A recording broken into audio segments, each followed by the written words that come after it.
Welcome again to my channel. This is Sheldoc's channel. Now the main thing that I'll be looking at on this vehicle is the key entry. What you can do with your key, especially the remote, and what you cannot do. Now the only key entry point on this vehicle is this on the driver's side of the vehicle. Now the situation is, what if you have a dead car battery? You cannot use the key remote to open or close a vehicle. So basically the only way you can open this vehicle is through the key entry here, through this single front door key entry. Now it can be very inconvenient, especially since you won't have access to your trunk, because there is no key entry to the trunk.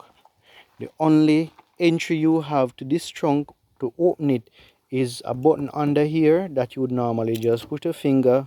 Once you press on it, it automatically lifts. That's the only entry. There is no key entry. Let me look at it carefully.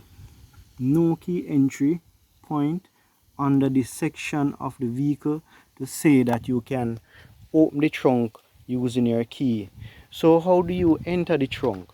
And for persons who this has never happened to, maybe you have never seen it or have seen it as an inconvenience, but the issue is it is inconvenience to the people who actually have the problem.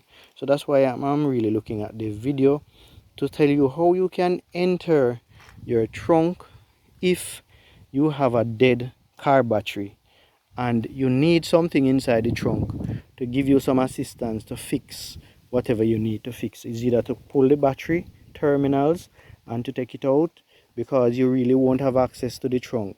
So how do you have access to your trunk?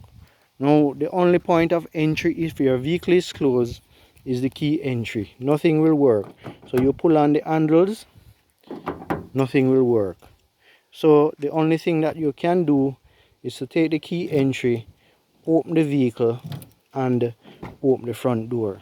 Once you have access to inside the vehicle, the next thing that you need to do is to go to the back of the vehicle and fly or pull the lock to open this back door. Once you fly this knob here, you can basically come back on the outside and open the back door. Once you open this back door, you now have access to the back seat rest, and there are some knobs here. When you pull up on the knob on this side, you hear it give that thumping sound to say that it's open, and there's another one on this side. When you pull it up, that's the other thumping sound to tell you that it is open. Then you can basically take the back seat and flip it down. Once you flip down the back seat, now you have access to the inside of the trunk from the back seat. Now you cannot fly or open the trunk from this point because there's nothing there to open the trunk. So you cannot open the trunk from this side. So the inconvenience is that you now have to access whatever you can from this point inside the vehicle, and it can be very irritating, especially if you have a spare tire like mine around the back, and you'd have to take out this spare tire, lift it up, take it out through all of this small space here in order to have access to what is beneath it, which may lie your tools that you need to open or to take off the terminals from the battery.